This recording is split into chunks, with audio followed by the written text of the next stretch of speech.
Hello YouTube family, कैसे हो आप सभी। मैं आचार्य हिमांशु सैनी मेरे यूट्यूब चैनल के इस एपिसोड में आपका हार्दिक स्वागत करता हूं, अभिनंदन करता हूं। गाइस, आज की जो अपनी वीडियो जिस टॉपिक के ऊपर रहने वाली है वो थोड़ा अपना पूजा पाठ से जुड़ा हुआ है। हम डेली बेसिस पे पूजा करते हैं, तो अपनी पूजा का मुख्य आधार दीपक को माना जाता है। दीप प्रज्वलन हम करते हैं, ठीक है। दीप ज्योतिर्नमोस्तुते।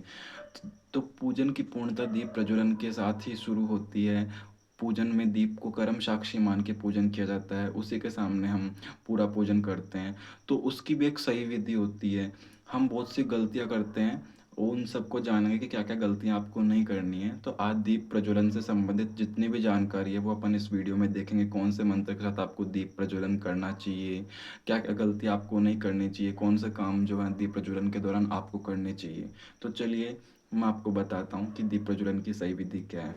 देखिए, एक पात्र है ये जिसमें मैं रोजाना दीपक जलाता हूँ। जैसे अभी हम देवी भगवती के सामने दीपक जला रहे हैं। सो देखिए, दीपक को कभी भी, यानी ऐसा बोला जाता है, जो धरती माता है अपनी, ठीक है, वो हर एक भार सहन कर सकती हैं, हर एक ताप सहन कर सकती हैं। लेकिन दीपक है, उसका जो ताप है वो धरती माता सहन नहीं कर सकती। इसलिए दीपक को हमेशा आसन देना चाहिए। वो आसन आप अक्षत का दे सकते हो, काले तिल का दे सकते हो, पुष्प का दे सकते हो, गेहूं का दे सकते हो, किसी पत्र का दे सकते हो, ठीक है। तो हमने यहाँ पे जो आसन दिया है देव नारायण भगवान को, वो दिया है अक्षतों का आसन। तो देखिए, अगर आप रेगुलर पूजा के लिए यूज़ में ले रहे हैं तो आप एक बड़ा दीपक ले सकते हैं, उसमें अक्षत भर के रख सकते हैं, ताकि आपको डेली वो अक्षत चेंज करने की जरूरत नहीं होगी, आप उसी पे रोजाना दीपक जला सकते हैं। तो मैंने एक बड़े दीपक में अक्षत भर के यहाँ पे रख लिए हैं।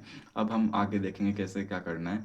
हमने अक्षत भर के रख ली। अब इसके ऊपर हम दीप नारायण भगवान को स्थापित कर देंगे। यहाँ पे हमने दीप नारायण भगवान को स्थापित कर दिया है। हम फर्स्ट ऑफ ऑल दीपक को प्रज्वलित कर लेंगे।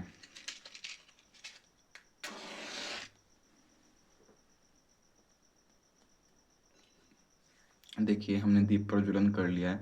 सबसे पहले दीप नारायण भगवान को प्रज्वलित करके प्रणाम कर लेंगे, ओम दीप नारायणाय नमः मंत्र बोल के। फिर दीपक का जो मंत्र होता है वो मंत्र हम बोलेंगे। दीप ज्योति परम ज्योति, दीप ज्योतिर्जनार्दना, दीपो हरतु मे पापम, दीप ज्योतिर्नमोस्तुते। शुभम करोतु कल्याणम आरोग्यम सुख संपदा, द्वेष बुद्धि विनाशाय, आत्म ज्योतिर्नमोस्तुते। आत्म ज्योतिर्प्रदीप्ताय ब्रह्म ज्योतिर्नमोस्तुते। ब्रह्म ज्योतिर्प्रदीप्ताय गुरुर्ज्योतिर्नमोस्तुते। ओम दीप नारायणाय नमः। ये मंत्र बोल के हम दीप नारायण भगवान को प्रणाम कर लेंगे। अब हाथ में थोड़े से अक्षत, थोड़े से पुष्प और थोड़ा सा गंध, यानी चंदन कुमकुम, आप कुछ भी वहाँ पे ले सकते हैं, दीप नारायण भगवान को अर्पित करेंगे। अभी मेरे पास यहाँ पे सिर्फ अक्षत ही है, तो हम इन्हीं को गंध और इन्हीं को ही पुष्प मान के भगवान दीप नारायण को गंध और अक्षत पुष्प अर्पित करेंगे उनके नाम मंत्र के साथ में। ओम दीप नारायणाय नमः गंधाक्षत पुष्पाणि समर्पयामि, ये बोल के आप उनको गंध अक्षत और पुष्प अर्पित कर देंगे।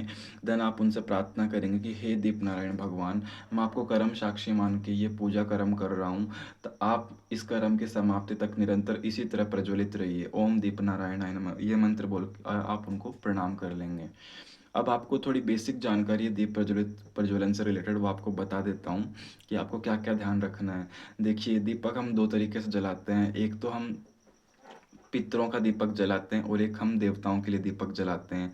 देवताओं का दीपक होता है, कई लोग क्या करते हैं, जैसे घरों में रहते हैं, उनके अच्छे से कलर वगैरह करवा रखा होता है, सरसों के तेल का दीपक जलाया जाता है। तो सरसों का तेल क्या है, कालापन छोड़ता है, तो लोग उसे क्या करते हैं, हवा के द्वारा या फिर कुछ ऐसे बुझा देते हैं। फर्स्ट ऑफ ऑल आपको बता दूं कि जो देवताओं का दीपक होता है वो कभी भी बुझाया नहीं जाता, उसको अपने आप ही शांत होने देना चाहिए, ठीक है। तो आपको पहली चीज़ ध्यान में रखना है कि कभी भी अपने आप से दीपक को, यानी ज़बरदस्ती नहीं बुझाना है, ठीक है। वो अपने आप शांत हो, वो एक अलग बात है। दूसरी बात, हम जब दीप प्रज्वलित करते हैं तो वो भी दो तरीके से होता है। एक अपन जैसे तिल के तेल से, सरसों के तेल से अपन दीप प्रज्वलन कर रहे हैं, और एक हम दीप प्रज्वलन कर रहे हैं शुद्ध देसी घी से। तो हमने जो अभी दीप प्रज्वलन कर रखा है वो देसी घी से कर रखा है। जो देसी घी से जो दीप प्रज्वलित करते हैं वो देवता के बाईं तरफ, सॉरी दाईं तरफ रखते हैं। जैसे हम देवी भगवती के इस जगह पे, जैसे मैंने ये येलो कैंडल रख रखी है, ये देवी का बायां हिस्सा है, ठीक है। इस हिस्से में हम घी का दीपक प्रज्वलित करेंगे। अगर हम तेल का दीपक प्रज्वलित करते हैं तो सॉरी, तो हम दाईं तरफ दीप प्रज्वलित करेंगे। सॉरी, आपको एक बार वापस बता देता हूँ। जब हम घी का दीपक प्रज्वलित करेंगे तो देवता के दाहिनी ओर करेंगे, और अगर तेल का दीपक प्रज्वलित करेंगे तो देवता के बाएं ओर हम दीप प्रज्वलित करेंगे। ये आपको ध्यान में रखना है। इसके अलावा और जो बेसिक जानकारी दीप प्रज्वलन से रिलेटेड वो आपको बता देता हूँ कि जो हम दीपक यूज़ करते हैं तो शास्त्रों में जो सबसे शुद्ध दीपक माना गया है वो मिट्टी के दीपक को ही माना गया है। तो मैं आपको यही सजेशन दूंगा कि आप मिट्टी के दीपक का ही यूज़ करें, ठीक है, पूजा पाठ के लिए। इसके अलावा आप जैसे तांबे का दीपक है उसे भी यूज़ कर सकते हो, सोने या फिर चांदी का दीपक है उसे भी अपनी पूजा में यूज़ कर सकते हो। मैं आपको एडवाइस दूंगा कि आजकल मार्केट में जो डिज़ाइन वाले दीपक आ रहे हैं ना, स्टील के जो आते हैं, आप उनको यूज़ ना करें। उनको यूज़ करना अच्छा नहीं है। स्टील को एक शुद्ध धातु नहीं माना जाता, इसलिए आप शुद्ध देसी घी का दीपक मिट्टी का ही यूज़ करें, ठीक है, जो आपको जलाना है। इसके अलावा हम बात करते हैं दीप नारायण भगवान को एक बार स्थापित होने के बाद में, जैसे हमने यहाँ पे दीप नारायण भगवान की स्थापना कर दी, तो कई लोग क्या करते हैं, जैसे पूजन में इधर हाथ करना इधर हाथ करना, तो उनको ऐसा लगता है कि दीपक बीच में आ रहा है तो साइड में रख देते हैं। पूजन के दौरान दीपक को आपको हिलाना नहीं है। दीप नारायण भगवान की उस पूजन जितनी देर चल रहा है, जो अब हम पूजा कर रहे हैं, उतनी देर तक उनकी स्थापना हो चुकी है, तो उस दीपक को उतनी देर तक आपको हिलाना नहीं है। दीपक की स्थापना हो चुकी है, ठीक है।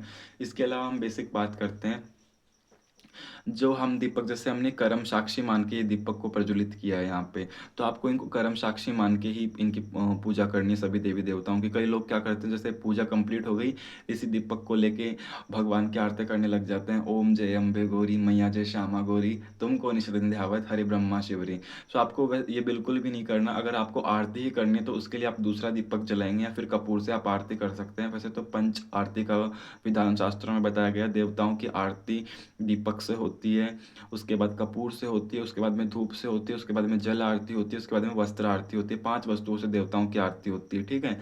तो आपको इस दीपक से आरती नहीं करनी है, उसके लिए आपको दूसरा दीपक जलाना पड़ेगा, या फिर आप कपूर से आरती कर सकते हैं। तो ये बेसिक जानकारी थी दीप प्रज्वलन से रिलेटेड, जो आपको ध्यान में रखनी है हमेशा पूजा करते समय। कैसी लगी मेरी वीडियो आप कमेंट करके ज़रूर बताएंगे। एंड जो अपना चैनल एस्ट्रोलॉजी, न्यूमरोलॉजी, टैरोट, वैदिक एस्ट्रोलॉजी एंड वास्तु से रिलेटेड है, तो उसके रिगार्डिंग आपको कोई भी इन्फॉर्मेशन चाहिए तो प्लीज़ कमेंट करके ज़रूर बताएंगे। और ये चैनल मेरा नया ही है, तो इसके अंदर आपके सपोर्ट की बहुत ज़्यादा ज़रूरत है मुझे, तो आप लोग सपोर्ट करते रहें, वीडियो को लाइक करें, शेयर करें एंड चैनल को सब्सक्राइब करें। जय जय श्री राधे। मिलते हैं अगले वीडियो में नए टॉपिक के साथ। जय जय श्री राधे।